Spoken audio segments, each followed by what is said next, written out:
محبت ہو اللہ کے لیے اور کسی سے اگر عداوت ہے تو وہ بھی اللہ اللہ اللہ اللہ.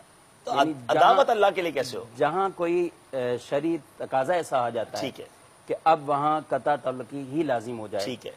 کوئی بد مذہبیت کے معاملات آ جاتے ہیں, صحیح صحیح کچھ ایسے معاملات کہ جن کی وجہ سے اب شریعت فرما رہی ہے, تو یہ فرمایا محبت بھی اللہ کے لیے, اور کہیں اگر نفرت کا معاملہ ہے وہ بھی اللہ کے لیے, اپنے لیے نہیں ہونی چاہیے. اپنے لیے. صدیق اکبر رضی اللہ تعالیٰ عنہ, آپ کے بیٹے نے کہا کہ جنگ بدر میں آپ میری تلوار کے نیچے آئے تو میں نے چھوڑ دیا, باپ ہیں.